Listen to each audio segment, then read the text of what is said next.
Nous avons aujourd'hui un live sur le Liban. Nous allons parler des chrétiens d'Orient. Nous allons parler de l'avenir des chrétiens, non seulement au Liban, mais aussi dans toute cette zone-là. Et j'ai avec moi Alexandre Godarzi. Je vous le connaissais parce que j'avais fait une vidéo avec lui sur son témoignage personnel. Donc Alexandre Goudarzi, pardon que je le dise bien. Nous nous sommes rencontrés en Arménie. Il travaille avec SOS Chrétiens d'Orient. SOS Chrétiens d'Orient, il y a plusieurs organisations qui aident les chrétiens en Orient, au Liban, en Arménie, en Palestine. On essaye à Gaza, même si c'est compliqué. Et puis, ce qui est bien, c'est de pouvoir travailler tous ensemble. Alexandre Goudarzi, comme quelqu'un me dit, en fait, c'est un nom qui vient de l'Iran, puisqu'il vous le dira peut-être, il a des ascendances iraniennes. Je suis content de retrouver Alexandre. On a même parlé de sujets plus joyeux. Mais il faut aussi parler de l'actualité, de ce qui se passe au Liban. Alexandre connaît très bien le Liban pour y aller régulièrement depuis 2003. C'est quelqu'un qui connaît très bien la région et je suis heureux de pouvoir l'inviter avec vous ce soir pour qu'il nous parle de Liban, pour nous aider à comprendre ce qui se passe, à comprendre quel est l'avenir de cette région, à comprendre quel est l'avenir du christianisme dans cette région et le tout avec une perspective non seulement géopolitique qui est importante, mais aussi une perspective chrétienne et spirituelle. On va parler pendant 1 heure sur le Liban. Je te proposerai de bien commencer par nous donner un rapide état des lieux du Liban. Le Liban, c'est un petit pays, hein, c'est 10 000 et quelques kilomètres carrés. C'est long de 250 kilomètres sur une largeur de 40 à 70 kilomètres. Ça dépend à quelle partie est-ce que vous la prenez. C'est bordé par la Syrie au nord et à l'est et par Israël au sud. Voilà. Sinon, toute la façade, c'est le littoral méditerranéen, la façade ouest. Le Liban, c'est 5 millions de Libanais, plus 2 millions d'immigrés, 2 millions de réfugiés. Il y a 500 Palestiniens au Liban et 1 500 000 Syriens. Donc ce sont des chiffres qu'il faut quand même toujours prendre avec des pincettes parce qu'il n'y a jamais eu vraiment de recensement très clair. Et quand on parle en fait de tout l'aspect confessionnel qui compose le Liban, il n'y a pas eu de recensement depuis 1932. Le Liban n'est pas, alors c'est un peuplé, c'est un pays qui était à majorité chrétienne au moment de sa fondation. Donc on parle 60% chrétiens de de mémoire. 50, quelque chose de pourcent de chrétiens au moment de la création du Liban, et le reste étant partagé entre les Druzes, les chiites et les sunnites. Et on pourrait dire que, en tout cas aujourd'hui, on est quoi, entre 20 et 30% de chrétiens. Là, je parle d'aujourd'hui en 2024, on parle de 20 ou 30%, entre 20 et 30% de chrétiens, donc de ces 5 millions d'habitants. Et on statuerait sur du 25%, et qu'ensuite on a à peu près 30% de chiites, 20% de sunnites. Mais ce sont des recensements en fait qui sont faits via des organismes privés ou des ONG en fait. Donc c'est pas quelque chose qui a été fait de manière étatique. Et donc c'est très difficile de savoir exactement combien on a de chrétiens ou de musulmans, sachant qu'en fait il faut comprendre qu'à la base c'est un pays chrétien et que toute la structure selon laquelle elle a été faite, on a un système politique, comment dire, ethno-confessionnel, multiconfessionnel, où chaque communauté religieuse a son propre parti politique. La présidence était aux chrétiens. Donc évidemment que si on fait un recensement qui est censé correspondre par rapport au classement des minorités et à la place politique qu'ils devraient s'accorder, eh bien les chrétiens en fait n'auraient plus aucun rôle parce qu'en fait ils sont devenus minoritaires, ils ne sont plus majoritaires. Donc les chrétiens n'ont absolument pas intérêt à ce qu'un recensement soit fait Ah. parce que sinon ils seraient déclassés. C'est une évidence. Donc les chrétiens ne sont plus majoritaires au Liban depuis déjà bien longtemps. Quand est-ce que le Liban a été fondé? Le Liban vient de ce qu'il y avait après l'Empire ottoman. Donc sur les décombres de l'Empire ottoman, il y a eu la fondation du Liban et qui a été fait avec une grande partie de la France qui était à cette époque-là la puissance mandataire là-bas et qui avait voulu donner le pouvoir à la communauté maronite, mais qui était un tout petit pays. Et pour que ce pays soit viable, on a agrandi le Liban pour lui amener des plaines côtières, etc. Enfin, des plaines où il y avait du céréal, des trucs comme ça, dans lesquelles, là, il y avait des populations musulmanes. Donc le noyau, c'était les maronites. Et ensuite, on a élargi à ce qu'on appelle le Grand Liban. Tu me corriges si jamais je me trompe. Non, c'est ça, mais c'est-à-dire qu'en fait, effectivement, historiquement, le Liban, il est fondé sur le mont Liban, qui était une espèce de province autonome que Napoléon III a exigé de l'Empire ottoman, suite au massacre des Druzes dans le Chouf, à Damas et à Homs, donc dans la Libye, dans la Syrie voisine. Mais à l'époque, il n'y a pas encore ce partage et cette façade littorale, entre guillemets, arrachée à la Syrie et qui va donner lieu au Liban. Mais historiquement, le Liban, c'est le Mont Liban. Et ensuite, dans la création étatique, quand la France va poser un mandat sur la Syrie, mais qui inclut encore le Liban. Donc le mandat français en Syrie, c'est de 1920 à 1946, mais dès 1920, et ce jusqu'à 1926, on va créer un grand État libanais qu'on va commencer à autonomiser et on va lui donner son indépendance en 1943. Donc là, il y a vraiment une officialisation en fait de toute cette façade littorale syrienne qui va être donnée aux Libanais, mais c'est sur un fond historique qui effectivement est légitime. C'est la promesse de Saint-Louis, réitérée par François Ier, mais c'est vraiment acté par Napoléon III, qui va mettre un coup de pression aux Ottomans après ce massacre de grande ampleur dans la région envers les chrétiens. Tu as parlé en 2 secondes de la promesse de Saint-Louis. Est-ce que tu peux nous en dire 2 secondes? Mais en fait, la promesse de Saint-Louis, c'est Louis IX, c'est 7e et 8e croisade. C'est une charte qu'il a rédigée lui-même en 1270 pour véritablement affirmer et concrétiser un soutien aux orientaux chrétiens et leur assurer un véritable soutien de la France en considérant tous ces orientaux chrétiens comme des sujets français, pas comme des sujets français, mais en tout cas à égalité avec les sujets français. Donc il y a une vraie fidélité, un vrai amour en fait témoigné non seulement à travers les croisés, mais aussi par cette charte-là. Mais seulement quelques décennies plus tard, les États latins sont balayés. Oui. Saladin a eu raison des croisés. Les hospitaliers finiront au bûcher quelques décennies plus tard avec Philippe le Bel. Donc c'est terminé, mais elle subsiste, elle reste dans le cœur des chrétiens et des monarques français. Et plus tard, dans notamment les guerres de Crimée de 1853 à 1856, les Français étaient les alliés des Ottomans, du royaume de Sardaigne et des Anglais pour stopper l'avancée russe qui commençait à grignoter la Crimée, à vouloir entrer en Méditerranée, puisque ça a toujours été la quête des mers chaudes pour les Russes, etc. Et en fait, 4 ans après cela, après justement cette alliance, en tout cas, qui avait déjà commencé bien en amont avec les Ottomans trahissent quelque part les Français en persécutant les chrétiens d'Orient. Donc, c'est là que Napoléon III rentre en jeu et qu'il impose cette espèce de province autonome garant en fait de la protection, en tout cas des chrétiens libanais maronites en l'occurrence. Alors, on revient dans l'histoire récente. On était en train de partir sur la composition démographique, mais c'est important de voir dans un pays, vous savez que les chrétiens n'agissent pas ou ne sont pas considérés de la même façon selon qu'ils sont 80, 60, 30 ou 20%. Vous le voyez en France, c'est encore plus vrai au Liban. Alexandre vous disait qu'on était passé de plus de 50% à maintenant, on ne sait pas, il n'y a pas de recensement officiel, mais entre 20 et 30%.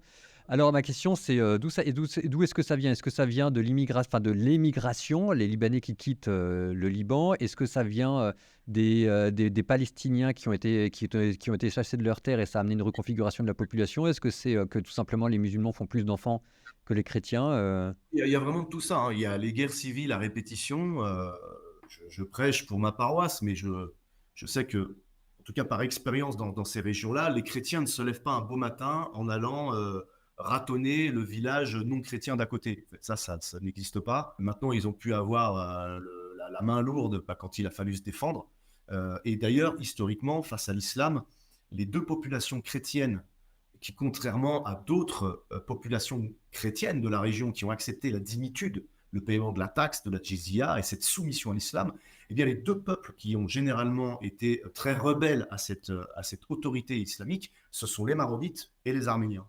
Ce sont des gens qui ont généralement résisté. Et donc, malgré cela, bon, ce serait très long de revenir sur toutes les guerres israélo-arabes, mais depuis ce qu'on appelle la Nakba, c'est-à-dire la catastrophe que les Arabes, et notamment particulièrement les Palestiniens, qualifient de telle, c'est-à-dire la création de l'État d'Israël en 1947 et vraiment son officialisation en 1948, l'exode massif des Palestiniens et la façon dont les Palestiniens ont mené leur guerre contre Israël depuis les territoires arabes voisins qui les ont accueillis, et bien notamment la Jordanie, puis ensuite ils ont été dégagés au Liban pour continuer à mener leurs actions envers Israël, ce qu'on peut peut-être comprendre, mais ce qui n'est pas très agréable en fait pour les Libanais qui les ont accueillis. Surtout quand les Libanais chrétiens demandaient quelque part aux Libanais musulmans qui se sentaient plus solidaires des Palestiniens musulmans, mais de dire, mais on est Libanais comme vous, on a du cœur pour nos frères palestiniens, quelle que soit leur religion, seulement les Palestiniens en arrivant au Liban ont eu une attitude assez discriminatoire en fait envers les Libanais chrétiens. Ils ont fait comme ils ont fait en Jordanie, c'est-à-dire qu'ils montaient des tours d'observation, des centres d'observation, de contrôle, des checkpoints. Ils refusaient de circuler avec les plaques jordaniennes, les plaques de voiture, donc ils circulaient avec leurs plaques palestiniennes.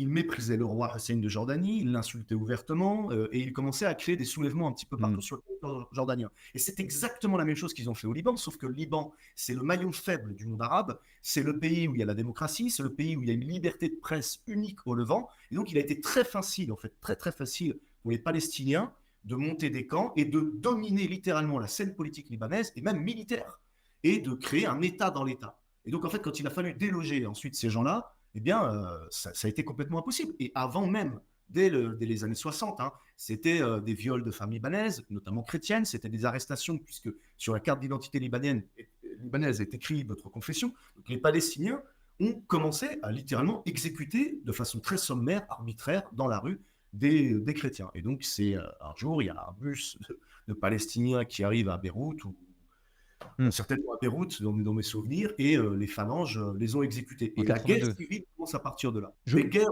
auparavant, il y en a eu aussi, et généralement, c'était souvent le fait de musulmans pour la cause arabe, toujours en lien avec la Palestine, dans laquelle les Libanais chrétiens ne se sont jamais forcément vraiment retrouvés. Donc, ce qu'il faut retenir, c'est dans ce que vous a dit Alexandre, c'est Israël qui s'installe et qui chasse les populations locales palestiniennes. Et ça part dans tous les sens. Ça part du côté de Gaza, ça part du côté de l'Égypte, ça part du côté de la Jordanie, ça part du côté du Liban. Et ce qui s'est passé, c'est que dans tous ces pays où les Palestiniens sont partis, ben, ils sont partis avec leur désir de se venger d'Israël. Et donc, quand ils sont allés au Liban pour continuer la guerre contre Israël. Quand ils sont allés en Jordanie, ils sont partis en Jordanie pour continuer la guerre contre les Israéliens, etc., etc. Et ça, c'est ce que je savais pas, c'était que en Jordanie, ils ont fait une reprise quand ils ont vu le bazar que mettaient les Palestiniens. Ils ont fait comme ça. Ils se sont dit, on arrête les conneries. Et donc, il y a une Le fameux septembre noir. Oui, donc voilà, c'était avec l'OLP, c'est ça? C'était l'OLP, exactement, dont Yasser Arafat avait pris la tête en 69 et en 70, Hussein de Jordanie, les Jordaniens vont mettre un holà en fait à cet État, dans l'État qui est en train de se former en Jordanie. Et avec l'aide des Syriens, on va dégager ces Palestiniens et les envoyer au Liban. Voilà. Et évidemment, au Liban, il y a des facilités d'action qui sont beaucoup plus possibles que dans des États monarchiques arabes et dans des dictatures aussi. En Syrie ou en Jordanie, t'es Palestinien, t'es chauffeur de taxi ou tu cires des chaussures. Tu commences pas à venir nous casser les pieds avec ta cause. On la respecte, on va la mener de manière étatique, mais tu commences pas à créer un bastion et à vouloir mener une résistance depuis notre territoire. En revanche, au Liban, ça a été beaucoup plus facile. Il reste un maillon pour que tout le monde arrive à comprendre. Donc voilà, vous avez l'histoire longue qu'on a vue avec Saint-Louis, Napoléon, le mandat. Ensuite, vous avez le Nakba, la catastrophe, la création d'Israël qui amène tous les Palestiniens à venir déstabiliser au Liban. Donc, ils s'installent dans le sud du Liban et de là, ils tirent des roquettes, etc. sur Israël. Et ensuite, il y a un dernier maillon pour comprendre la situation actuelle. C'était qu'au début, ces Palestiniens étaient regroupés sous une organisation qui s'appelait l'OLP, Organisation de la libération de la Palestine, qui était sunnite. Alors que là, vous n'entendez plus du tout parler, vous entendez simplement parler du Hezbollah. Donc c'est le passage de l'OLP au Hezbollah que je vais demander à Alexandre de parler, parce qu'il faut comprendre derrière, parce que derrière, ce qui se joue, c'est que vous passez d'un islam sunnite à un islam chiite, et avec le Hezbollah, c'est l'arrivée d'une nouvelle puissance régionale, l'Iran, qui vient continuer de déstabiliser. Ouais, alors, mais pour revenir juste sur ce que vous disiez, c'est vrai, en fait, mais l'OLP a surtout été supplanté par le Hamas, en tout cas dans la cause palestinienne, à l'intérieur des territoires palestiniens, notamment à Gaza. L'OLP, pardon, c'est aussi évidemment la Cisjordanie, mais c'est-à-dire qu'en fait, ce mouvement à vocation nationale arabe a été supplanté par un mouvement islamiste. Et cela, en tout cas, ça a été nourri par l'État israélien, hein, c'est l'État hébreu qui a favorisé euh, une opposition de mouvance islamiste radicale parce que quelque part le mouvement nationaliste arabe a un certain crédit. Quand les Hébreux, enfin quand les habitants d'Europe de l'Est se réclament d'une judéité et d'un territoire qui jadis était le leur il y a 2000 ans, il y a des gens qui sont sur place. Donc c'est palestinien, il y a une cause palestinienne, il y a des Palestiniens chrétiens, il y a des Palestiniens qui sont juifs, qui sont là, hein, qui ne comprennent pas forcément la méthode de ces Européens. Il y a des chrétiens, il y a des juifs, il y a des musulmans. Donc en fait, le nationalisme arabe est beaucoup plus inclusif que le nationalisme juif. Donc c'était dans l'intérêt en tout cas d'Israël d'avoir un ennemi qui ne le reconnaît pas du tout. Donc c'est là où c'était bon pour eux aussi d'avoir des islamistes. Et ça, c'est pas un secret, c'est même pas un secret de polichinelle. Tsahal finançait à hauteur d'un certain pourcentage, l'État hébreu à hauteur d'un certain pourcentage de ce qu'il donnait à Tsahal, il le donnait également à Hamas. Il fallait nourrir ce feu-là pour avoir une légitimité d'étendre ses colonies. Pour rebondir là-dessus, c'est jamais une bonne idée de nourrir les fanatiques dans la religion, mais quelle que soit la religion d'ailleurs, mais enfin voilà quoi. Le Hamas, quand vous regardez, c'est quand même la grande nouveauté du Hamas, c'est qu'ils utilisent la religion pour avoir un programme politique. À la différence de l'ALP, comme vous disiez Alexandre, qui était du nationalisme.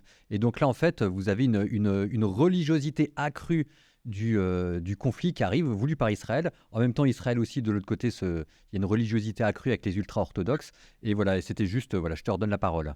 Oui, et puis en fait, pour resituer aussi le contexte, il faut comprendre que depuis la chute du califat ottoman, il faut imaginer ça comme voilà, un personnage, bref, qui a été décapité et a poussé ensuite deux têtes. C'est comme un hydre à deux têtes qui est né des décombres de l'Empire ottoman, à savoir, en tout cas dans les pays arabes, le nationalisme arabe d'un côté, qui a été voulu, instauré, nourri par les idéaux notamment français, puisque la plupart des chefs d'État arabes, suite au démembrement des territoires arabes jadis sous occupation ou sous occupation ottomane de l'Empire ottoman, tous ces États arabes qui ont été partagés par les accords Saïx-Picot, tous ces chefs d'État, ils ont été à l'école française, ils ont été nourris par les Lumières avec des idéaux, État-nation, citoyenneté, laïcité, etc.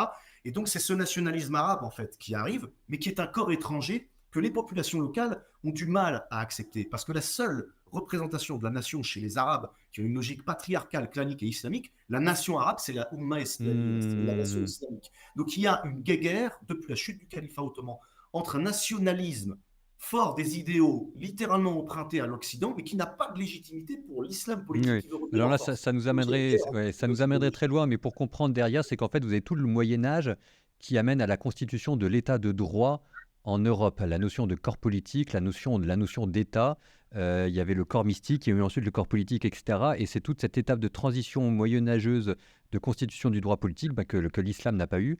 Et donc, en fait, c'est compliqué de faire l'impasse sur 5 siècles de développement politique que l'islam n'a pas pu avoir. Des comptes de l'Empire ottoman, vous avez d'un côté l'aspect religieux, de l'autre côté l'aspect politique, et ça n'a pas réussi à se marier.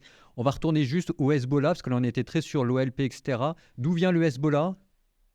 Alors, pardon, Oui. pour la parenthèse, c'est pour ça qu'en fait, j'expliquais tout ça pour comprendre pourquoi est-ce qu'on switch d'un mouvement à vocation nationaliste, d'une libération nationale, à un mouvement islamiste. C'est parce qu'en fait, cette guerre entre les nationalistes et les islamistes, elle existe depuis la chute du califat ottoman. Maintenant, concernant le Hezbollah, donc, c'est très clairement une fabrication made in Iran. Hein,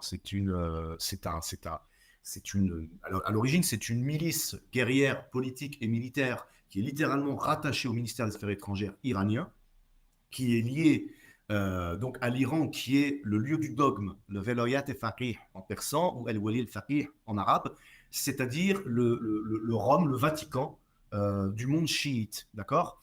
Et donc, il y a eu une période où les Iraniens ont littéralement instrumentalisé les îlots de chiités qui existent au Moyen-Orient, surtout pendant la guerre Iran-Irak, où ils ont été complètement isolés, coupés du Levant, et ils ont instrumentalisé les communautés chiites, qu'elles soient en Irak, qu'elles soient au Liban ou ailleurs. Hein. Donc, des milices chiites, il en existe de Beyrouth jusqu'à Kaboul, il en existe du Liban jusqu'à l'Afghanistan et Même également au jusqu'au Yémen, Pakistan. etc. Oui, oui. Et voilà, il y a les Houthis au Yémen, mais il y a les Zainabiyoun au Pakistan, les Fatimiyoun en Afghanistan, il y a les Hashd Shabi et toutes les milices des brigades, une cinquantaine de brigades sur tout le territoire irakien. En Syrie, il n'y a que 1,5% de chiites, ils sont quasiment inexistants, mais le pouvoir alaouite, Oui. donc illégitime aux yeux de la rue arabe sunnite, qui se tient là et qui a noué en fait ces liens étroits avec l'Iran pour des raisons qu'on imagine bien, eh bien, vous avez donc aussi des milices chiites irakiennes et libanaises qui se partagent dans la guerre syrienne le territoire syrien. Donc, la plus connue de toutes ces milices, c'est le Hezbollah libanais. C'est celui qui est le plus puissant. C'est le leader également le plus charismatique qui a été éliminé il y a quelques jours, donc Hassan Nasrallah. Et donc, pour comprendre aussi ce qu'est le Hezbollah, il faut remonter à la guerre civile qui avait commencé en 1975. Donc, comme j'expliquais tout à l'heure, avec ces débordements avec les Palestiniens et la façon dont les Libanais ont tenté de régler la crise. Donc, très rapidement, il y a eu vraiment un affrontement entre les chrétiens et les Palestiniens. Des chrétiens se sont alliés à Israël pour taper sur les Palestiniens, mais d'autres chrétiens ont appelé la Syrie à l'aide. Et la Syrie, quand on l'appelle, puisque la Syrie a eu un grand intérêt à utiliser les Palestiniens pour déstabiliser le Liban, qu'il a toujours voulu rattacher à la Syrie, parce que pour la Syrie, le Liban, c'est l'Alsace-Lorraine. C'est comme l'Irak pour l'Iran ou l'Ukraine pour la Russie. Ah. C'est son Alsace-Lorraine à elle, et elle entend se la rattacher. Donc les Palestiniens ont été utilisés, de même que les Syriens ont utilisé le Hezbollah, ou en tout cas, ils ont laissé Téhéran utiliser Damas pour ravitailler le Hezbollah dans le début des années 80, même à la toute fin des années 70. Et en fait, ils ont complètement été doublés par les Iraniens. Et la Syrie n'a jamais été en mesure de reprendre la main sur ce que l'Iran a joué à Damas et à Beyrouth. Et Oui, excuse-moi. Donc là, quand Alexandre vous parlait des phalangistes tout à l'heure, les phalangistes, ce sont les chrétiens, c'était la branche armée des chrétiens. Et donc là, vous voyez qu'au fur et à mesure, tous les acteurs sont en train d'arriver les uns après les autres. Par exemple, on parlait de la Syrie. La Syrie, au début, s'était alliée avec les chrétiens. Ensuite, après, elle s'est alliée avec les autres. Israël qui finance en sous-main. Juste pour pour l'Iran, j'insiste là-dessus. Donc tout le monde comprend bien qu'il y a le sunnisme qui est la religion majoritaire chez les musulmans, la tradition majoritaire, et vous avez une autre tradition, le chiisme, dont le sanctuaire, hein, le Vatican du chiisme, c'est l'Iran. Et l'Iran, son but, c'est d'étendre l'influence, de faire une sorte de djihad mondial, dont le cœur est l'Iran, et qui ensuite s'étend au Moyen-Orient, et puis ensuite s'étend à l'Europe. Donc en Iran, c'est les mollahs, c'est les gardiens de la révolution, et puis ensuite, c'est toutes les milices qu'ils financent dans le Proche-Orient, dont le Hezbollah, dont les Houthis, etc. Mais ça peut aller jusqu'en Europe. Par exemple, vous avez eu des attentats qui étaient organisés par l'Iran et le Hezbollah dans ces années-là. Alors, le Hezbollah, c'était une milice qui est devenue tellement puissante qu'en fait, c'était un État dans l'État. Maintenant, on commence même à dire que c'était un État au-dessus de l'État. Pour vous montrer sa puissance, en fait, le Liban n'a plus les moyens de désarmer le Hezbollah. Maintenant, en plus, le Hezbollah a des députés, donc ça leur a donné une légitimité politique, et en plus, ils ont l'argent de la drogue. Parce que c'est un cartel de drogue aussi. Donc ça, j'ai découvert ça en faisant mes petites recherches. Mais ils sont alliés avec les Colombiens et le Venezuela ou je sais pas quoi. Et avec ça, vous imaginez pas la puissance du Hezbollah. Je vais reprendre, avant qu'on continue cette question, j'avais 2 ou 3 questions sur le chat. Le pourcentage de chrétiens au Liban, on l'a dit, historiquement, c'était du 50, au-dessus de 50%. Là, maintenant, on est passé entre 20 et 30%. On n'a pas de stat officielle parce que les chrétiens, comme nous le disait Alexandre, n'ont pas intérêt de refaire des sondages.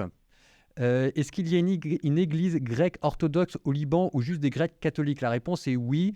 Il y a un peu de tout. Alors peut-être qu'Alexandre va donner plus de détails. Mais vous avez des grecs orthodoxes, vous avez des maronites, et puis vous avez aussi des arméniens qui sont venus avec la déportation liée au génocide turc. Mais tu peux peut-être nous en dire un peu plus sur qui sont les maronites et quels sont les types de chrétiens qu'on rencontre au Liban. Alors, il y a effectivement une communauté chrétienne, comme vous le rappeliez à l'instant, à peu près à hauteur de 25%, soit un quart de la population libanaise. Si on la chiffre à 5 millions, c'est à peine plus d'1 million de chrétiens au Liban. Il n'y a pas d'homogénéité communautaire chez les chrétiens libanais, ni d'homogénéité politique. Il y a plusieurs communautés chrétiennes. La principale et la plus historiquement légitime, c'est la communauté maronite. Mais vous avez des Grecs catholiques, des Grecs orthodoxes, des Syriaques catholiques, des Syriaques orthodoxes, des Arméniens catholiques, des Arméniens apostoliques, vous avez des Assyriens, vous avez des Chaldéens, vous avez des Coptes orthodoxes, vous avez l'Église évangélique baptiste, vous avez énormément en fait de communautés. Alors, je suis désolé pour les rites orientaux chrétiens que j'avais oubliés dans l'énumération que je viens de faire. Il y a évidemment les chrétiens catholiques de rite latin, comme nous autres. Voilà. Et en fait, et après, effectivement, sur la question du Hezbollah, pour ne parler que de ça, eh bien, les chrétiens sont également divisés. Vous avez des chrétiens qui lui sont ouvertement, qui ont établi un partenariat avec elle. Hein. C'est comme le CPN, l'alliance de Marc Michael qui a été faite en 2006 avec le général Haroun. Vous avez également le fief de Sghorta avec Monsieur Frangier, qui est pro-Grande Syrie, pro-Hezbollah, pro-Iran, tout ce que vous voulez. Et vous avez également des chrétiens, et vous avez aussi le PNSS, le PSNS, Parti social nationaliste syrien, qui est partisan de la Grande Syrie. Ça, j'aimerais Vraiment, bien qu'on revienne un petit peu là-dessus parce que c'est pas très clair pour moi. Donc, les maronites, sauf erreur de ma part, sont plutôt occidentaux et tournés vers l'Europe, mais je vois pas très bien. Donc, ça, je comprends parce qu'il y a une histoire derrière et qu'il y a une certaine forme de solidarité entre chrétiens et catholiques. Mais je vois pas très bien quel serait l'intérêt d'un chrétien d'être pro-syrien. bah, en fait, juste, alors les deux, pardon, qui sont vraiment ouvertement opposés comme chrétiens, comme branche politique qui est vraiment ouvertement opposée, frontalement, diamétralement opposée à Hezbollah, ce sont les forces libanaises et les Kataeb. Voilà, c'est Sami Jarja et Gemayel. Donc c'est vraiment les deux, enfin, les deux branches politiques et celles aussi qui ont vraiment montré les muscles pendant la guerre civile et qui sont littéralement anti-Hezbollah. Après, vous avez effectivement le parti de la Grande Syrie enfin, pour lequel vous vous interrogiez. Et en fait, c'est parce qu'en fait, ils ont vraiment une lecture complètement. Déjà, le Liban, c'est pas un pays laïque. C'est un pays ouvertement multiconfessionnel, avec un système politique, comme je le disais au tout début, basé sur ces différentes communautés religieuses. Communautés religieuses qui ont leur propre électorat, leur propre fief, leur propre parti politique. Or, le parti social-nationaliste syrien, national-socialiste syrien, c'est vraiment, comment dire, c'est le parti de la Grande Syrie au sens culturel, c'est-à-dire qu'il y a un découpage géographique, et dans cette géographie, on renferme tous les habitants avec une culture commune. Donc on n'est pas dans une logique communautaire, on n'est pas dans une logique clivante sur une base religieuse, on est sur une logique civilisationnelle, sur une base géographique dans laquelle sont renfermées en fait plusieurs différentes cultures, mais dans un même espace géographique. Mais je vois pas très bien la civilisation qui est, parce que je comprends qu'il y a une civilisation ottomane, je vois bien qu'il y a une civilisation Ah, mais avant palestinienne. les Ottomans, vous aviez dans le Levant, vous avez quand même tout l'espace phénicien.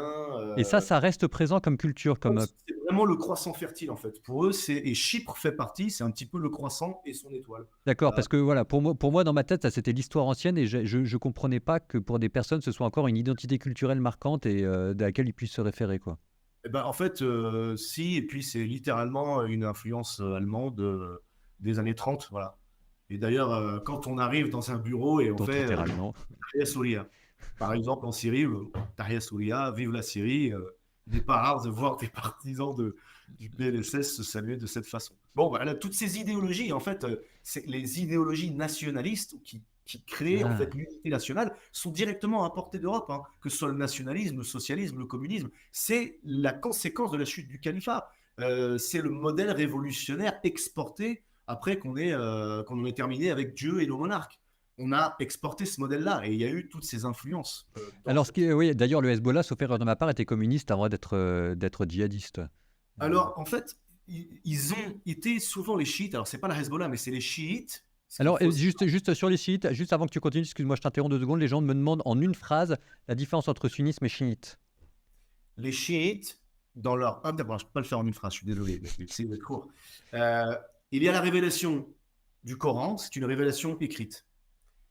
Ensuite, pour comprendre et interpréter le Coran, les ulama, les scientifiques de l'islam, les consultes de jurisprudence, en fait, vont commencer à donner différentes interprétations. Il y a 4 écoles d'interprétation principales dans l'islam. Les chiites règlent cette question parce que pour eux, Ali, le gendre et Hmm. le gendre et le cousin du prophète, lui, il a reçu une véritable grâce, c'est celle d'être le Verbe de Dieu. Ali est à l'islam ce que Jésus est au christianisme. Il est celui qui, lorsqu'il parle et qu'il lit le Coran, lui donne une interprétation directe. C'est-à-dire que le message islamique est incomplet si on n'en reçoit que le Coran. C'est comme Moïse et la loi gravée dans la pierre. Si on veut que le Verbe soit incarné et qu'il donne un esprit à la lettre, il faut entendre Ali. Donc Ali, comme les chiites, en tant que la naissance du schisme autour de la figure de Ali et tout l'imama qui va en découler, il y a une véritable en fait interprétation de l'islam et c'est pourquoi les musulmans chiites, ils ont un clergé, ils ont un Vatican, ils ont Hmm. des cardinaux, ils ont un pape, ils ont tout ça. Les sunnites, non. En fait, on a tendance à dire, ah, les sunnites, c'est comme les catholiques et les chiites, c'est comme les protestants. Non, c'est l'inverse, en fait. Les catholiques et les chiites se ressemblent parce qu'il y a une structure verticale. Les sunnites ont une structure très horizontale. Et c'est d'ailleurs la raison pour laquelle, à chaque fois qu'on pointe du doigt l'islam sunnite qui a ses travers, ça n'a rien à voir, c'est pas l'islam, c'est pas nous. Starfall franchement, c'est pas bien, faut Hmm. pas généraliser. Et Oui. en fait, c'est une duperie. C'est qu'ils n'ont pas de magistère, ils n'ont pas il n'y a personne qui est responsable en fait pour donner une interprétation à la parole. Les chiites ont réglé cette question avec Imam Ali. Alors, merci pour la parenthèse sur le chiisme. On revient à la question qui était initiale. Alors, je ne sais plus ce que c'était, de quoi on était en train de parler. J'aurais pas dû t'interrompre. C'était par On rapport était, à on n'était pas sur les Hezbollah qui était communiste. Oui, Et je disais qu'en fait, le Hezbollah, c'est pas que le Hezbollah était communiste, c'est que les chiites, avant qu'il y ait, pour la première fois dans l'histoire de l'islam chiite, leur représentation, leur représentativité sur la scène internationale par l'instauration de la République islamique d'Iran en 1979, les chiites ont été des sujets de l'Empire ottoman. Ils ont été persécutés par les puissances sunnites, les califats successifs. D'abord les Rachidoun, ensuite les Amaouis, donc les Omeyyades, les Abbasides, donc les Abbassides, Damas, Bagdad, ok. Et dans toute cette, et ensuite le califat ottoman avec une interlude Seljouk, donc d'ailleurs qui ont déclenché les croisades. Les chiites n'ont jamais eu droit au chapitre. Ils ont toujours été, et de là est venue la taqiyya. La taqiyya, c'est quelque chose de chiite à la base. la taqiyya, c'est le fait de pouvoir dissimuler, de dire une chose et d'en penser une autre. C'est ça, c'est de dissimuler en fait sa foi, sa religion, et ils se sont largement sunnisés en fait dans des espaces qui étaient tout le temps contrôlés par les sunnites. La première fois qu'il va y avoir un empire, un État officiellement chiite, c'est en 1501 en Perse, la Perse safavide avec Esmaël Safavi, et c'est une réponse à l'instauration du califat ottoman qui aura lieu 50 ans plus tôt, en 1453, justement au moment de la prise de Constantinople. Donc les Perses gardent leur double singularité, un dogme, un État, chiite, perse, afin de ne jamais diluer dans un univers sunnite turco-arabo-turc musulman. Voilà, garder comment dire, leur singularité. Et donc les chiites, eux, qui étaient en territoire ottoman, ils étaient beaucoup plus persécutés que les chrétiens parce que on a tendance à c'est comme quand il y a Oui, l'orthodoxie chrétienne, elle aura tendance à persécuter ses hétérodoxies, ses monophysites, ses arianistes, plutôt que de s'en prendre avec parce qu'ils véhémence à sont plus l'islam. dangereux, quoi. Parce qu'ils sont plus dangereux. Ceux qui Oui, sont voilà, plus, bien oui, sûr. voilà, ceux qui Il sont y plus a, vieux sont plus dangereux. voilà, donc l'islam, il ne peut y avoir qu'une seule et même interprétation de l'islam. Dès qu'on commence à la remettre en cause, là, il y a persécution assez énervée. Alors que les chrétiens, bon, ce sont des koufars, ce sont des égaristes, une autre religion, il n'y a pas débat. Voilà. Donc les chiites, pour la première fois, sont, en attendant d'être représentés par la République islamique d'Iran qui arrive en 1979, dans tout ce flottement entre la chute du califat, aboli définitivement en 1924, et l'instauration de la République islamique d'Iran en 1979, donc en Iran, ben, il y a des États arabes, en fait, qui sont en gestation. Et tout le monde a pensé que le nationalisme arabe allait mettre tous les musulmans à égalité, même les chrétiens. Sauf que non, pour être le véritable détenteur de l'identité nationale arabe, en vérité, il y a l'esprit de clan qui ressurgit. Et il faut être sunnite. Donc les chiites ont compris en fait qu'ils n'auraient jamais leur possibilité d'être à égalité avec les sunnites. Donc ils se sont massés dans les idéologies de gauche, révoltés, la lutte des classes. En fait, c'est pour ça qu'ils ont été gauchisés. Et c'est pour ça qu'ils sont dangereux. Parce qu'ils peuvent vous faire croire encore aujourd'hui qu'ils peuvent bien s'entendre avec la laïcité, qu'ils peuvent s'entendre avec ceux qui ne sont pas de la même religion. Mais en vérité, quand ils sont majoritaires et qu'ils ont le pouvoir et que le pouvoir est religieux, bah, ça vous donne ce qui se passe en Irak. Ça vous donne la persécution. Parce que les chiites en Irak, quand ils sont majoritaires et qu'ils ont les pleins pouvoirs, eh bien, ils butent du chrétien quasiment tous les jours. Voilà, c'est pas le chiite du Liban qui est beaucoup plus libanisé, policé, démocratiquement compatible, qui a infiltré l'appareil d'État pour être beaucoup plus accepté, mais qui en Afrique fait du trafic de drogue et de diamants, de prostitution, et qui pactise avec des cartels en Arabie, en Amérique du Sud, comme le disait tout à l'heure, comme vous le disiez tout à l'heure. Donc c'est ça la réalité. En tout cas, c'est que quand Et ils sont vous, militaires et qu'ils ont le vous pouvoir, faites, vous comme voyez, le chef irakien. on va alors, il y aurait plein de choses à dire, hein. La question quand même que je vais essayer de reposer après, c'est est-ce que les chrétiens sont victimes du Hezbollah ou est-ce qu'ils sont pris en otage ou est-ce qu'ils sont complices? Juste avant, vous avez entendu l'histoire longue, hein. Encore une fois, l'histoire longue. Vous voyez, on pourrait quasiment retourner aux croisades avec par exemple Saladin. Saladin, c'était un sunnite qui a foutu les chiites en dehors de toute la Palestine pour reconquérir les États latins et d'une certaine manière, à plusieurs siècles interposés, là vous avez en fait la réponse du berger à la bergère avec le chiisme qui revient. Donc ça vous remet une perspective très longue et très large. Vous avez aussi la gauche, mais on vous a dit que les chiismes étaient au début, pardon, le Hezbollah était communiste, etc., mais on aurait quasiment pu dire la même chose en Algérie. C'est qu'en fait, derrière la culture de gauche, en tout cas au XXe siècle, la deuxième moitié du XXe siècle, c'est que c'est une culture qui pense les rapports de force et la question de l'influence, du lobby, ce que n'a fait pas à cette époque-là la culture de droite. Donc en fait, quand vous vous coulez dans une pensée de gauche, vous avez tout un appareil de subversion, de pensée politique, d'agite-propre, que vous pouvez ensuite utiliser pour vos propres idéaux. Et donc ça explique pourquoi est-ce qu'ils sont allés plutôt vers cette partie-là. Je reviens maintenant à ma question. Les chrétiens au Liban par rapport au Hezbollah, complice, sympathisant, victime, neutre. Bah, tout à l'heure, c'est ce que j'expliquais en petit cas quand j'essayais de différencier un petit peu les différents partis politiques. Il y en a qui leur sont qui ont le narratif occidental hein, quand ils parlent de Hezbollah, c'est un État dans l'État, ce sont des terroristes. Et d'ailleurs, quand ils sont invités sur les plateaux télé, ce sont souvent des forces libanaises, ce ne sont pas des sympathisants généralement de Hezbollah. Maintenant, effectivement, si on parle indépendamment de toutes ces appartenances politiques, bien sûr, vous avez des chrétiens, mais comme tous les Libanais, qui se sentent pris en fait en otage, entre guillemets, par cette guerre entre Hezbollah et Israël. Parce que ce qu'il faut bien comprendre, je reviens vraiment à ça, c'est que le Hezbollah s'est créé en 1982 et il s'est assumé officiellement, publiquement en 1985, mais c'est suite à l'invasion d'Israël au sud du Liban. Il faut prendre conscience que les chiites du sud du Liban vivaient dans un système de féodalité. Donc il y avait un seigneur, il y avait des petites gens, et ils travaillaient les récoltes pour le compte de ce seigneur, et ils n'avaient pas les moyens de progresser socialement, de par une quelconque ascension. Et donc en fait, c'est dans ce... Bon, leur univers va changer avec l'instauration de la République islamique d'Iran en 79, puisqu'ils vont être représentés sur la scène internationale. Mais il faut comprendre que quand les chrétiens maronites faisaient la fête à Jemaïzeh, à rue Saint-Nicolas ou à Monon, à Beyrouth, les chrétiens se faisaient taper sur la tronche par les Israéliens. Personne ne les a défendus. L'armée libanaise n'était pas en capacité de les défendre. Ils se sont défendus tout seuls. Et ils ont eu le soutien de l'Iran. Les sunnites, ils ont le Qatar, ils ont la Turquie, ils ont l'Arabie Saoudite. Bon, bah là, il y avait les chiites pour l'Iran, les Iraniens pour ces chiites du Liban. Et évidemment que c'était un moyen pour les Iraniens d'instrumentaliser la cause chiite pour pouvoir s'ingérer dans le Proche-Orient, duquel il a été complètement isolé. Qu'est-ce que les Iraniens ont comme légitimité à s'ingérer dans un conflit israélo-arabe? Ils ne partagent pas de frontières communes avec Israël. Ce ne sont pas des sémites, comme les descendants des Ismaélites et les descendants des Israélites. Ce sont deux frères, en fait, les Arabes et les Juifs.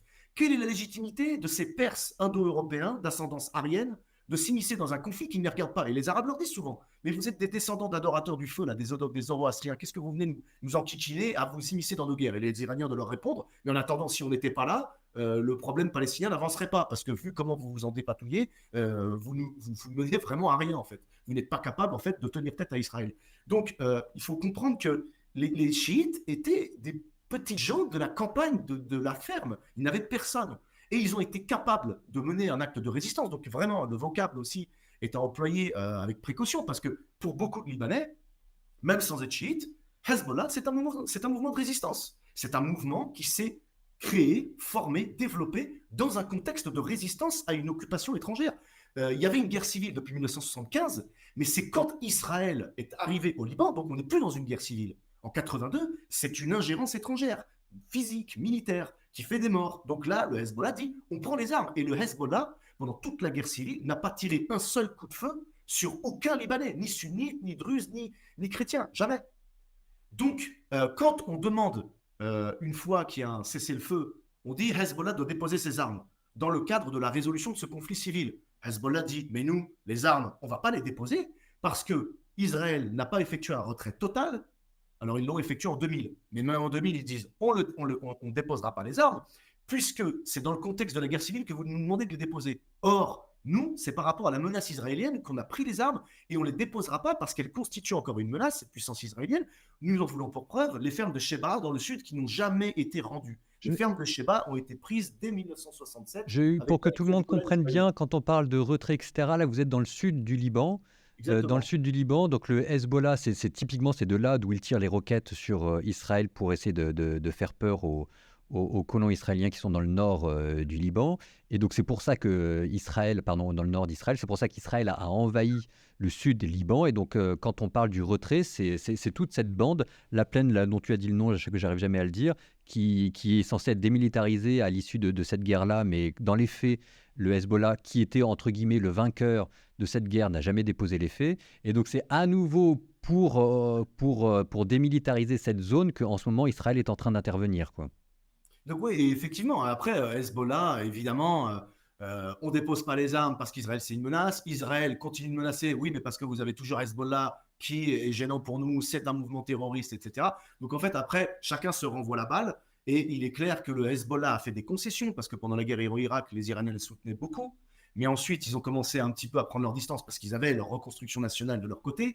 Donc, ils ont été un peu plus parrainés par la Syrie. Mais la Syrie, après la tutelle syrienne qui s'en est terminée en 2005, après l'assassinat de Rafik Hariri, donc le Hezbollah s'est retrouvé un petit peu orphelin. Et ils ont déjà commencé à intégrer le système libanais Hmm. en intégrant le Parlement dès Oui, il y a des 92 députés. et Oui, le oui. gouvernement dès 2005, où ils ont 5 ministres. Donc, Oui. c'est Et puis sur il y a un ce accord secret, là, je crois, qui avait été signé, je sais plus quand, pour leur dire qu'ils avaient le droit, à partir du sud Liban, de mener leur guerre, un truc comme ça. Il n'y a pas une histoire comme ça? Alors ça, c'était avec l'OLP, Ah, c'était où avec on l'OLP. avait signé un accord tacite, parce qu'en fait, on n'était pas en mesure de leur faire face. Les Hmm. Palestiniens étaient trop puissants à l'intérieur de l'État libanais. Donc, en secret, on leur a dit, bon, on ferme les yeux, vous débordez pas sur le Liban, mais depuis vos camps, parce qu'en fait, on ne pense pas, donc quand on pense à des camps palestiniens, on ne s'imagine pas à quel point ils sont surarmés. Comme ils ne peuvent pas s'étaler en longueur, en densité, ils s'étalent en hauteur. C'est une vraie fourmilière, il y en a plusieurs. Le camp palestinien le plus important est à Saïda. Et on leur a autorisé à mener des attaques depuis ces camps-là sur Israël. Bon, en tout cas, et aujourd'hui, comme vous l'aviez dit tout à l'heure, c'est Hezbollah qui a pris le relais.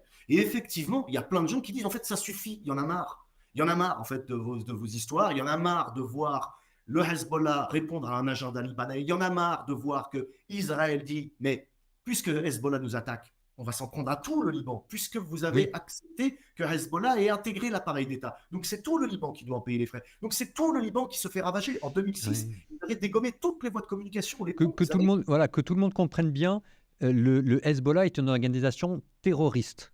Vous devez comprendre ça. C'est pas des gentils. On vous parle de cartel de drogue, on vous parle de prostitution, etc. Je vous dis ça parce qu'en ce moment, il y a un énorme effort de la part de l'Iran pour essayer de se poser comme des interlocuteurs respectables. Et d'une certaine manière, en plus, on leur est plutôt gré parce que c'est aussi grâce à eux qu'en ce moment, c'est pas en train de péter de tous les côtés parce qu'ils sont plutôt en train de jouer de la carte de la modération. Pareil pour Hezbollah qui essaye de dire qu'ils sont les protecteurs du Liban. Mais il ne faut pas être dupe. Ce sont des terroristes. Ce sont des terroristes. La difficulté, c'est que le Hezbollah, c'est une organisation terroriste qui s'est posée comme protecteur d'un État, le Liban.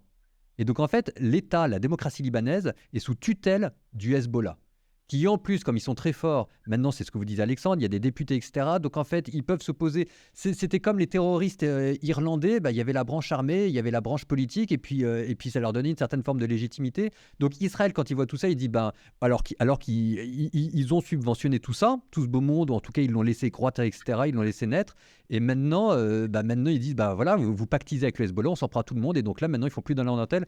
Moi la question que je me pose quand même, je pense que c'est tout le monde qui se la pose, c'est enfin, est-ce que Israël se rend compte qu'en faisant ça, quoi, ils sont en train de, Bah, moi, on est en train de personnellement, partir vers quoi, quoi? On est en train de bien partir vers sûr, quoi? mais je pense que Israël de son côté, ne vaut pas mieux. C'est un État qui a parfaitement conscience en fait du dilemme dans lequel se retrouvent les Libanais.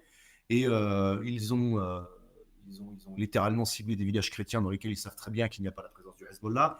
Quand tu dis ça, c'est en ce moment ou c'était avant? Non, c'est en ce moment, nous, on a à peu près, en ce moment, là, avec notre organisation, hein, SOS Chrétien d'Orient, on agit dans à peu près 22 villages du sud du Liban. Alors attention, parce que quand on parle du sud Liban, c'est une province du sud du Liban qui s'appelle Sud Liban. Mais il y a Nabatiyé, donc au sud-est, et il y a Sud Liban au sud-ouest, sur le littoral. Donc ça, c'est le sud du Liban, Sud Liban et Nabatiyé. Et en fait, nous, là, pour l'instant, on est venu en aide à peu près 22 villages voilà, pour leur apporter un soutien. On est en train de mettre en place une cabine médicale mobile avec des psychologues, avec un certain soutien médical pour pouvoir venir en aide à tous ces gens-là. Mais il y a déjà des zones entières qui ont été gommées au phosphore blanc. Les Israéliens ont déjà hissé le pavillon, donc le drapeau israélien, à 30 km de leurs frontières. C'est une véritable annexion, c'est une véritable conquête. Quand Euh, tu parles de phosphore blanc, je suis pas sûr que ça parle à beaucoup de gens. le phosphore blanc, c'est un truc que déjà, quand vous le respirez, ça vous brûle les yeux et les poumons, et ça anéantit les récoltes et les cultures sur un bon temps. Donc, il y a une volonté, voilà, c'est une politique de terre brûlée, et en fait, de faire dégager les gens, parce qu'il y a des chrétiens, effectivement, il y a des villages 100% chrétiens, typiquement le village de Rmeish. J'ai des amis qui ont leur famille là-bas, ils me disent, bah, nous, on est restés, voilà, on n'a pas envie de partir, ils sont vraiment sur la frontière. Et visiblement, Israël n'a pas bombardé ce village, pas encore. D'autres villages mixtes chrétiens chiites, parce que c'est comme ça aussi le Liban et le Moyen-Orient. Il y a des imbrications ethno-confessionnelles, il n'y a pas que des villages à 100% homogènes de telle confession, de telle ethnie, etc. Mais il y a des villages chrétiens, oui, parce que ça existe aussi quand même, comme ils sont là depuis bien avant tout le monde, qui ont été touchés en fait, et qui ont fait partir donc des dizaines de milliers de personnes, et qui les ont dégagés, et toute cette zone sud, enfin pour une belle partie de cette zone sud, qui a été ravagée par ce phosphore blanc, et qui pousse en fait les gens qui n'avaient pas été bombardés, mais de toute façon à partir, puisque leurs récoltes sont mortes. Hmm. Voilà, et donc il y a aussi le Darrié, les Chia, donc des quartiers chiites du sud de Beyrouth, qui ont été complètement anéantis. Il faut regarder les frappes. Voilà, donc c'est à peu près 1 million de Oui. déplacés à l'intérieur du Liban, et nous, en tout cas, nos équipes s'occupent d'eux, notamment aux alentours de Beyrouth, au nord de Beyrouth, Faya, Bagdad, etc., pour aider en fait tous ces gens qui sont dans des dispensaires. Et il y a une vraie unité en fait autour de cela, et c'est pour ça qu'en fait, pour apporter une précision par rapport à ça, c'est qu'on peut être Hezbollah, on peut être pro ou anti-Hezbollah.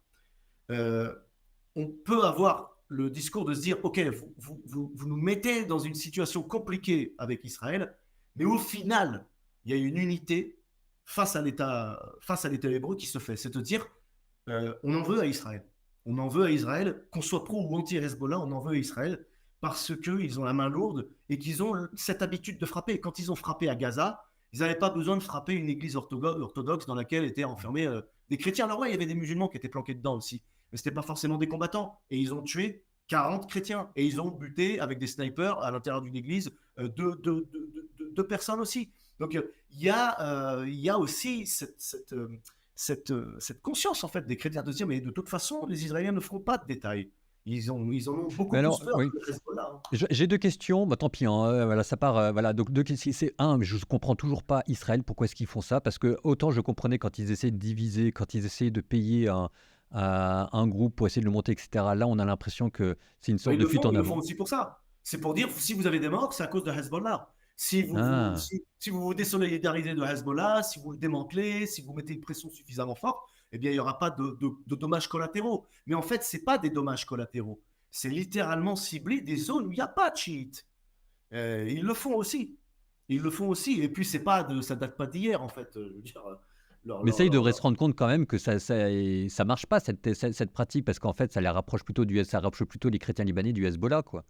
Mais après, Hezbollah ou pas Hezbollah, vraiment, il y a aussi, même s'il n'y a pas d'unité nationale, c'est vrai, mais il y a quand même une unité, une forme d'unité Oui, culturelle. c'est des Libanais, Ils quoi. sont ensemble dans le même bateau, dans la même galère, les chiites, les sunnites, les chrétiens. Et ils ont vécu la guerre civile. Ils ont vécu ce déchirement. Parce qu'au début de la guerre civile, c'était les chrétiens contre les sunnites, pro-palestiniens, anti-palestiniens, et les chiites contre les sunnites. Et à la fin, les chiites, ils se tuaient entre eux. Oui, les chrétiens Le aussi. Hamas, le Hezbollah, les sunnites entre eux, les chrétiens entre eux. En fait, on a ce souvenir de la guerre au Liban et on n'a pas envie que ça recommence. Donc il y a aussi une solidarité. Puis quand les bombardements tuent sans distinction des chrétiens, des musulmans de telle ou telle orientation, etc., bah en fait, quand vous ouvrez les portes de votre maison, de votre dispensaire, que vous arrivez avec des vêtements chauds, à manger, à boire, en fait, il y a un sentiment d'unité en fait à travers cela qui se fait.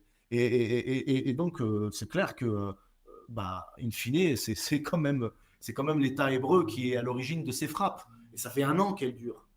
Ça fait un an que ça dure les frappes? Parce que là, Parle ça. pas de cette même intensité, mais c'est-à-dire que quand il y a Oui. eu le 7 octobre, évidemment, le Hezbollah a commencé à.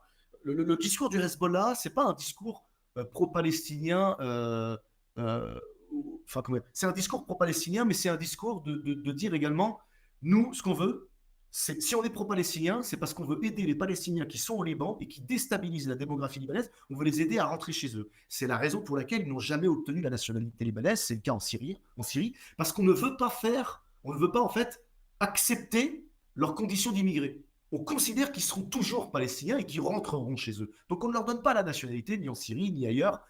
Donc dans l'occurrence au Hmm. Liban, on considère qu'ils ont une vocation à rentrer chez eux et que justice sera faite. C'est la raison pour laquelle le Hezbollah a un discours clair concernant les Palestiniens.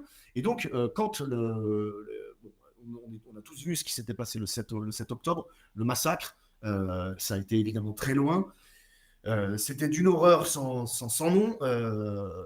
Mais quand la population civile a véritablement subi les foudres de Tel Aviv et que c'était sans arrêt, en continuité permanente, le Hezbollah a décidé d'attaquer au nord pour ouvrir un front, pardon, et quelque part diviser l'armée israélienne Hmm. pour qu'elle soit occupée au nord et qu'elle arrête de taper aussi là-bas. Donc, bah, encore une fois, tout le Liban doit en pâtir de cette histoire palestinienne par la seule décision de Hezbollah.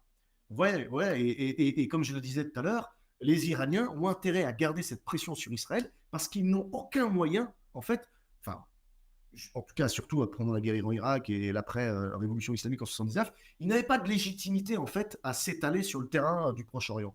Et ils l'ont trouvé grâce aux chiites et à cet acte de résistance par rapport à cette oppression Hmm. internationale incarnée en la cause palestinienne. C'est leur idéologie, hein, c'est l'idéologie des révolutionnaires iraniens.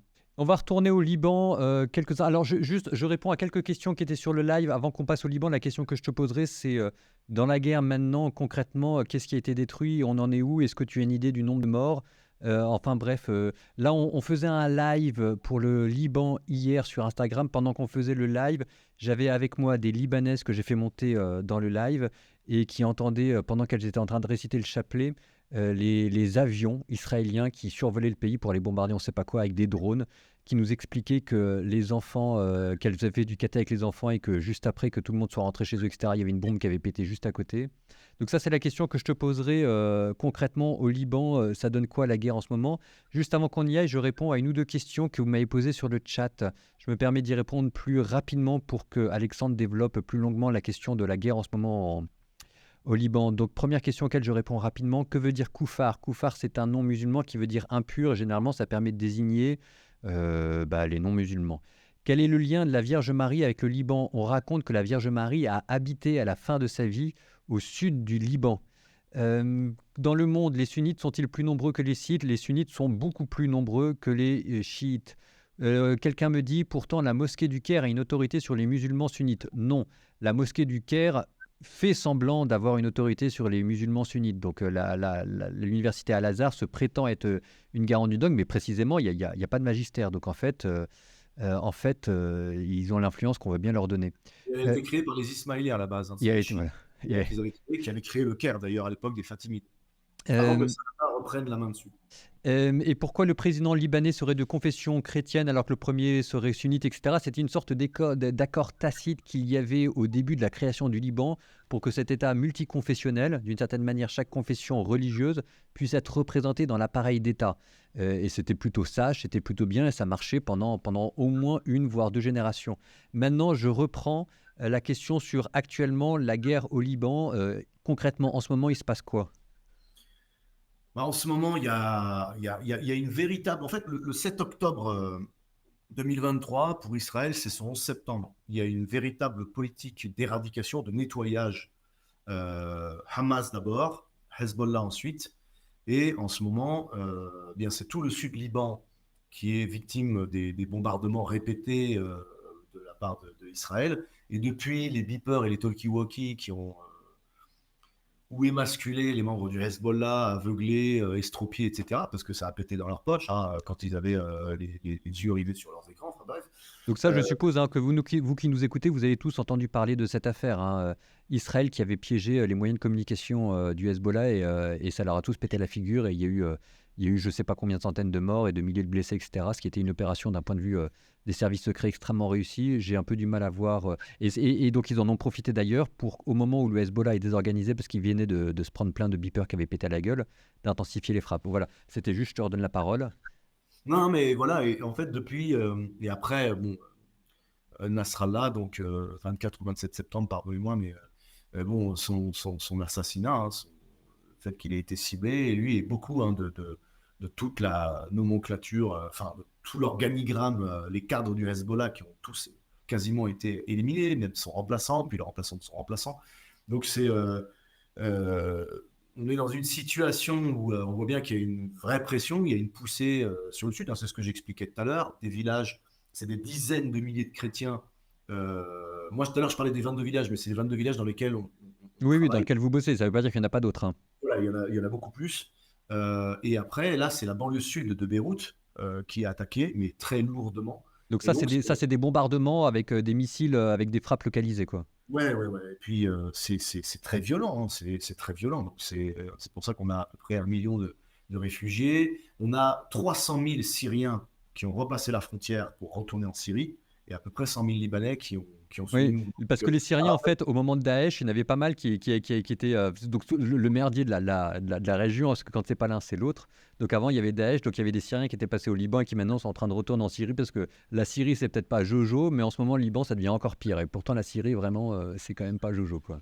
Ouais, et donc forcément, ça fait un petit peu sourire les Syriens, parce que j'en connais quand même pas mal, et qui disent, tiens, maintenant, ce sont les Libanais qui viennent se réfugier chez nous. Et puis il y a même des blagues, des formes d'autodérision sur la Syrie qui se comparent un peu à une Europe généreuse qui accueille des réfugiés, comme nous le faisons en Europe. Et donc, comme les Syriens ne sont pas forcément bien accueillis au Liban, ça vous fait aussi sourire de manière cynique certains Syriens de dire, maintenant, c'est à vous de vous réfugier chez nous. Et voilà. Et donc, oui, donc, effectivement, c'est assez critique. On parle de plus de 1600 morts. En tout cas, là, je parle dans les derniers événements. Enfin, je crois une dizaine de milliers de blessés. Je suis désolé, je n'ai pas les chiffres exacts. Je pourrais me replonger dans mes notes. Oui, oui, oui. Donc vous C'est à peu près 1 million de déplacés, hein. Je parlais de dizaines de milliers, de plusieurs dizaines de milliers du sud, mais avec la capitale. Et donc, des centres d'hébergement full, en fait, qui débordent de partout. Donc, si ça continue, en fait, il y a un vrai problème. Et on est à l'approche de l'hiver. Donc, c'est plats chauds, vêtements chauds. Donc, voilà, faut penser à aider tous ces gens-là, hein, évidemment. Ça, on en viendra après, comment aider ces gens-là. C'est vrai que j'y ai pas pensé, mais si jamais vous voulez les aider, là, je vais prêcher pour ma paroisse. Je mettrai vous pouvez taper AED, mais enfin, vous pouvez aussi aller voir. Alexandre travaille avec SOS Chrétien d'Orient. Donc vous verrez bien ce que vous voulez, mais c'est vrai que moi, on fera des dons, etc. L'AED, si vous jamais, par exemple, il y a le shop de l'AED, ça n'a l'air de rien, alors, mais simplement acheter des produits via l'AED, ça permet de faire nourrir des familles. Alors là, c'était peut-être plutôt des Palestiniens que des Libanais, parce que les Libanais, en fait, l'aide est en train d'arriver. Il faudrait peut-être. Donc je vais regarder, je vais rentrer en contact avec la paroisse maronite. Donc si jamais je résume, en ce moment, vous avez des bombardements localisés dans des banlieues de Beyrouth pour essayer de viser le Hezbollah qui est caché là-bas, sauf que évidemment, ça fait aussi des frappes à côté collatérales, donc c'est ce million de réfugiés.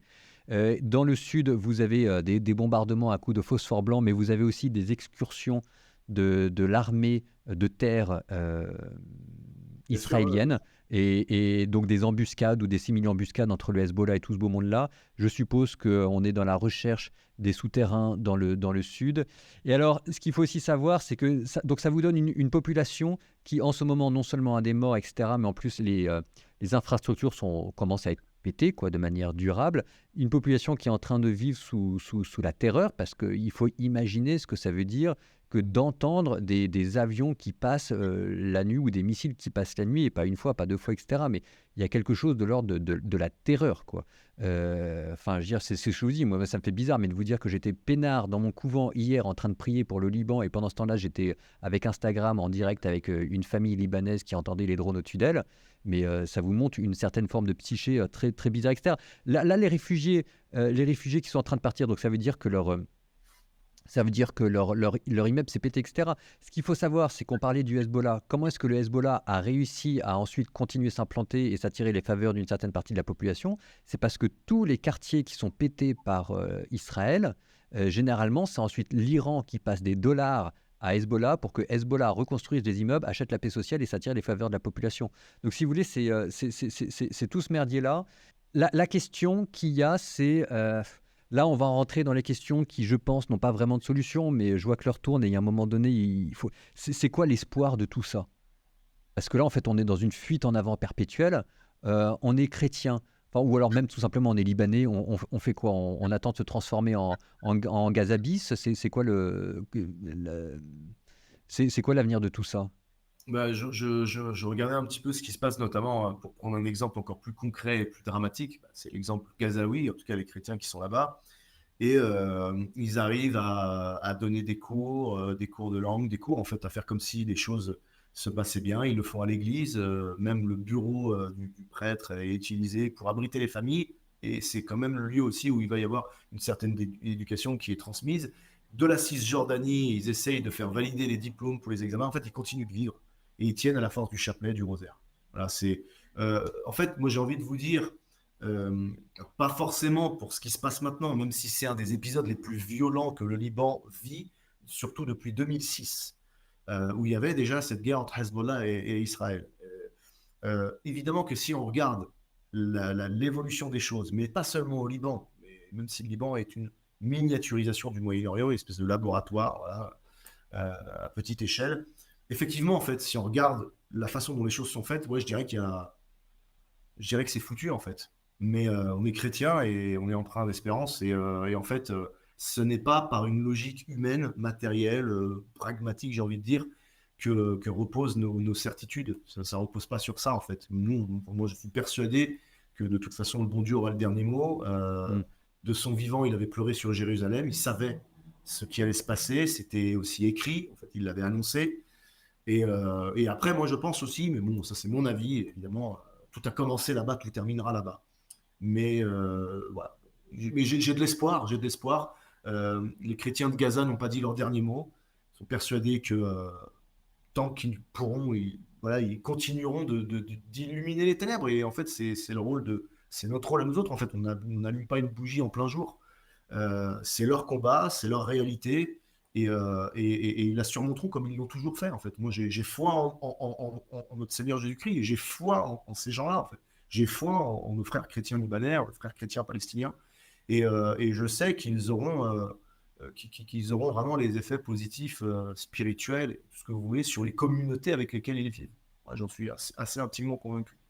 Nous, concrètement, on fait quoi là-bas en la France, au Liban? Est-ce qu'on envoie des casques bleus? Est-ce qu'on essaye de les aider? J'ai pas l'impression que la diplomatie française en ce moment brille par sa puissance et sa clarté. Des grandes déclarations. Après, je sais que la France a envoyé un navire parce qu'effectivement, si évacuation il y a, ce sera par un navire français. Voilà, la route de l'aéroport a été bombardée. Alors, je ne sais pas si il est impossible de prendre l'avion désormais pour quitter le Liban. Je ne sais pas si c'est vraiment impossible, mais en tout cas, la France, indépendamment de ça, et avant que la route soit bombardée, a dépêché un navire. Voilà. Généralement, le type d'évacuation, c'est via l'île de Chypre.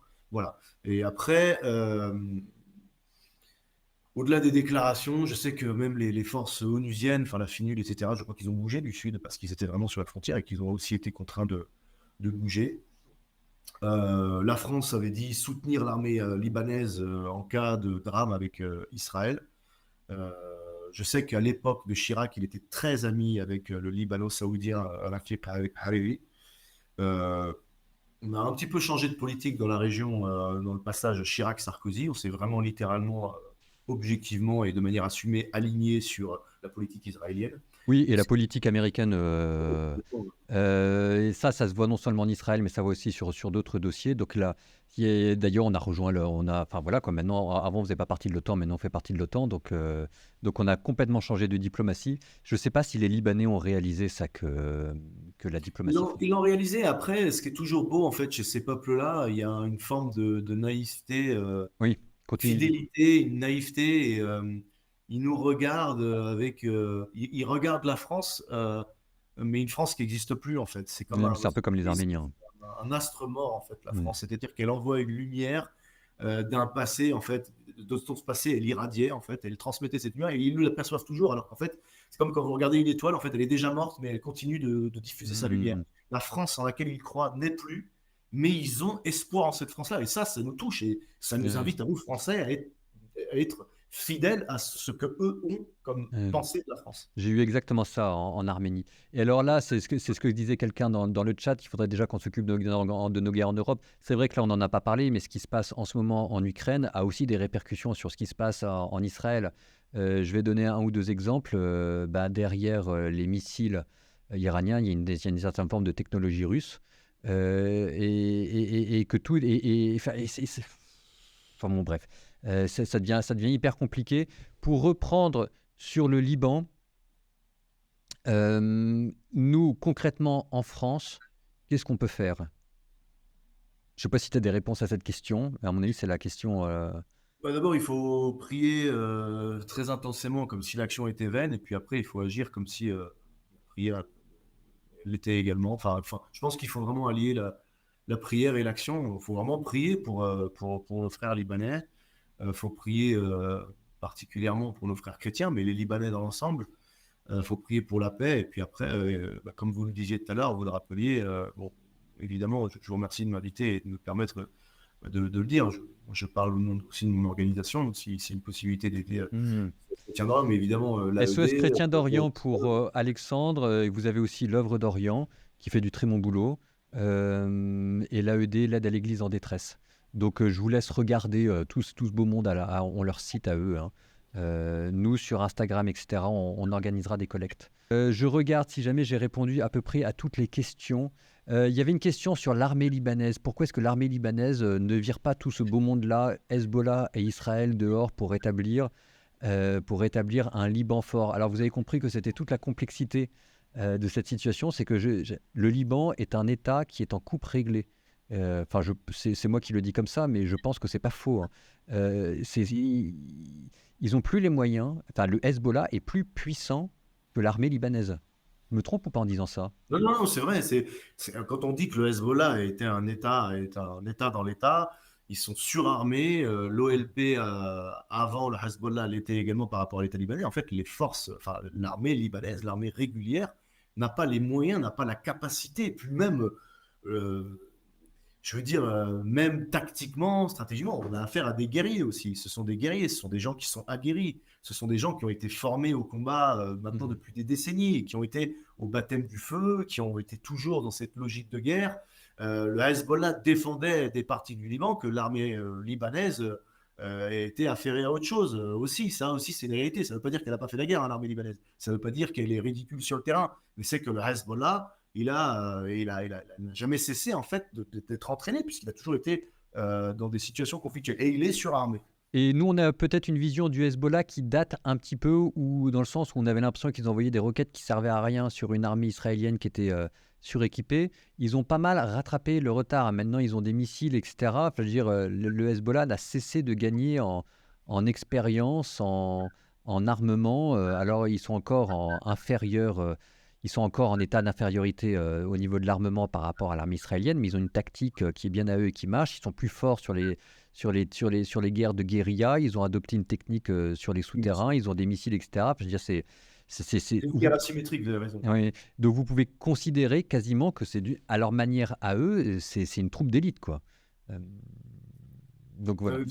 Pardon, mais vous avez bien fait de préciser ça, c'est que c'est vrai qu'aussi le Hezbollah, c'est vraiment aussi la guerre asymétrique et ça met en déroute totale la plus Hmm. performante des armées sophistiquées, réglementées, asymétriques, enfin irrégulières, pardon. Ouais. Donc voilà, je pense qu'on a fait le tour des questions. Je vous renvoie à la vidéo que j'avais fait où Alexandre nous parlait de son histoire. Alexandre a travaillé en Syrie, il a travaillé en Irak, il avait été enlevé en Irak, il avait écrit un livre auquel je vous renvoie. Même si jamais je trouve que l'interview qu'on avait fait de ton expérience dans les geôles terroristes était au moins aussi bien que ton livre, mais on a une vidéo là-dessus que vous pourrez retrouver. Un très grand merci Alexandre, et puis à très bientôt. L'amour vaincra.